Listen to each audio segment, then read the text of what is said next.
الحمد للہ رب العالمین والصلاۃ والسلام علی رسول اللہ۔ ہم جس ٹاپک پہ بات کر رہے ہیں وہ یہی ہے کہ گھروں کی اصلاح، جو میویں بیوی کے تعلقات ہیں وہ کیسے بہتر ہو سکتے ہیں، گھروں میں جو لڑائی جھگڑے ہیں اس کی اصلاح کیسے ہو سکتی ہے۔ دیکھیں، گھروں کی اصلاح کے لیے ہمیں سب سے پہلے بچوں کی تربیت کرنی ہوگی۔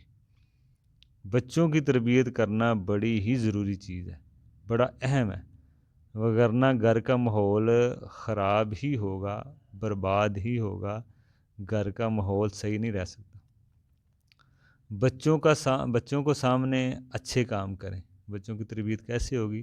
جب بچوں کی تربیت اچھی ہوگی تو گھر میں ماحول اچھا ہوگا نا۔ جب بچے ہی جاہل ہو گئے تو گھروں میں تو لڑائی جھگڑی شروع ہوگا، چھوٹی چھوٹی باتوں پہ وہ لڑیں گے، صبر شکر کرنا ان کے لیے مشکل ہوگا۔ تو اس لیے تربیت، دینی تربیت بہت ضروری ہے۔ دنیا کا تو ہم دے رہے ہوتے ہیں علم، جیسے بھی لوگ کر رہے ہوتے ہیں محنت، لیکن دین کے معاملے میں ہماری بڑی کمزوری ہے۔ تو پھر گھروں میں سکون کیسے ہوگا؟ گھر اچھے دینی معاشرہ، گھر کیسے اچھے ہوں گے؟ تو گھروں کی بربادی کا یہ بھی بڑا اسباب ہے کہ بچوں کی دینی تربیت نہ کرنا، ٹھیک ہے نا۔ اور بے حیائی کو مردوں کے سامنے، جو مرد لوگ ہیں وہ اگر کوئی بے حیائی گھروں میں دیکھتے ہیں اس کو روکیں، یہی نہیں کہ سامنے چلنے دیں سب کچھ، تو اس سے پھر خرابیاں پیدا ہوتی ہیں۔ تو بچوں کو سامنے اچھے آپ کام کریں گے، ماں باپ خود بھی اچھا کام کریں، نماز کا اہتمام کریں، اور بھی جو نیکی کے کام ہیں، جو دن رات ہمارے اوپر کرنے والے کام ہیں دین کے، سب کو کریں اور سامنے کریں، دینی ماحول بنائیں گھر میں۔ خرافات، بدعات، رسم و رواج، اس سے گھر پاک ہو سنت کے مطابق۔ تو جب بچوں کے سامنے اچھے کام کریں گے، ماں باپ خود بھی اچھے کام کریں گے، تو اچھا ہی ماحول ہوگا گھر میں۔ تو اولاد کے سامنے اچھے کام کریں، اس سے اولاد کی تربیت اچھی ہوگی۔ تو پہلی بات یہ کہ اولاد کی تربیت کب سے شروع کرنی چاہیے؟ دیکھیں، ماں کے انتخاب سے۔ جب بچوں کی آپ ماں کا انتخاب کرتے ہیں، مطلب کہ شادی کے وقت ہم سمجھتے ہیں کہ بچے پیدا ہو گئے پھر تربیت ہوگی، نہیں۔ مسئلہ یہ ہے کہ بچوں کی تربیت کا آغاز ان کی ماں کے انتخاب سے ہوگا۔ ماں نیک ہوگی تو بچے بھی نیک ہوں گے۔ تو اس کے ماں کا، یہ بچوں کا حق ہے، بچوں کا حق ہے کہ ان کو ماں کا نیک انتخاب کریں، نیک ماں کا، اور ان کا اچھی تربیت دیں، ان کو علم دیں۔ یہ بچوں کا حق ہے۔ جو سمجھتے ہیں لوگ، شاید کم ہی لوگ سمجھتے ہوں یہ بچوں کا حق ہے۔ اگر آپ نہیں دے رہے تو آپ ان پہ ظلم کر رہے ہیں، ان کا حق مار رہے ہیں۔ دنیا کی تو آپ لاکھ چیزیں دیں، لیکن ان کا جو دینی تعلیم ہے، جو دینی علم ہے، وہ ان کا بنیادی حق ہے۔ اگر وہی آپ نہیں دیتے تو آپ اپنے بچوں کے دشمن ہیں۔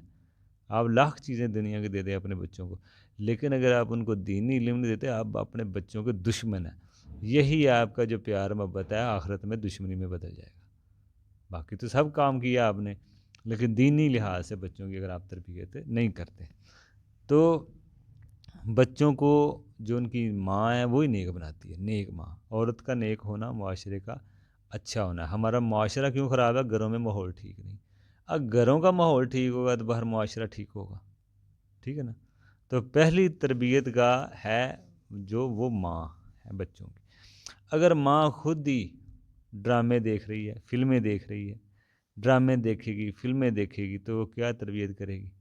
جو خود ہی جاہل ہوگی وہ کیا بچوں کی تربیت کرے گی؟ شوہر کے حقوق دے گی، شوہر کے ماں باپ کے حقوق دے گی۔ تو یہ بڑی اہم چیز ہے گھروں کی اصلاح کے لیے۔ کہا جاتا ہے کہ ہر بڑے شخص کے پیچھے ایک عورت کا ہاتھ ہوتا ہے، یہ بھی آپ بات میں سنی ہوگی۔ تو بلکہ اس میں ایک اور بات ہے کہ بچہ جب پیٹ میں ہوتا ہے نا، تو ماں کے کام کا اثر ہوتا ہے ان پہ، ٹھیک ہے نا۔ تو اس لیے ماں کو اچھے سے اچھے کام کرنے چاہیے تاکہ بچے پہ اثر ہو۔ دوسرا، پیدا ہونا حق ہے۔ بچے کا پہلا حق، جب بچہ وجود میں آ گیا اس کو ختم نہ کریں۔ یہ بھی ایک گناہ کا کام ہے جو اکثر لوگ اس کو سمجھتے نہیں ہیں۔ بچہ کسی بھی مرحلے میں ہو، شرعی عذر اللہ کا معاملہ ہے، بلا عذر بچے کو ختم کرنا یہ گناہ ہے۔ اور بچہ جب وجود میں آ گیا ہے، اس کا پیدا ہونا اس کا حق ہے، چاہے بچہ، یہاں تک کہ بچہ اگر ناجائز بھی ہے پھر بھی ختم نہیں کیا جا سکتا۔ پیدا ہونا اس کا حق ہے، یہ بچے کا پہلا حق ہے۔ اس کے ساتھ ہی بچے کا اچھا نام رکھنا یہ بھی حق ہے، اس کا عقیقہ کرنا، ٹھیک ہے نا۔ تو بعض لوگ کیا کرتے ہیں کہ بچے کو چھوٹا سمجھتے ہیں اور اس کی تربیت نہیں کرتے، ٹھیک ہے نا؟ تو بچہ چاہے کتنا بھی چھوٹا کیوں نہ ہو، اس کی تربیت آپ اچھے طریقے سے کریں۔ بلکہ اکثر دیکھا گیا ہے بچے اگر رونا شروع کر دیں تو ماں باپ موبائل پکڑا دیتے ہیں، یہ بھی بہت غلط کام ہے۔ اگر وہ رونا شروع کر رہا ہے تو آپ موبائل پکڑا رہے ہیں تو وہ ساری عمر آپ کو تنگ ہی کرے گا، پھر اس کو اگر عادت پڑ گئی تو آپ وقتی چیز کو نہ دیکھیں، اس کی زندگی کو دیکھیں، بچے کی زندگی خراب ہوتی ہے اس سے۔ تو آپ حدیث ہے نا، آپ اپنے آپ کو اور اپنے بچوں کو جہنم کی آگ سے بچاؤ، ٹھیک ہے نا؟ تو یہ اس میں بات ہے کہ آپ ان کی زندگی کا بھی خیال رکھیں۔ شیخ ابن باز اس میں کہتے ہیں کہ جو لوگ گھر میں ٹی وی چھوڑ کر مرتے ہیں نا، ٹھیک ہے نا، تو مجھے ڈر ہے کہ ان پر کوئی کہیں جنت ہی حرام نہ ہو جائے۔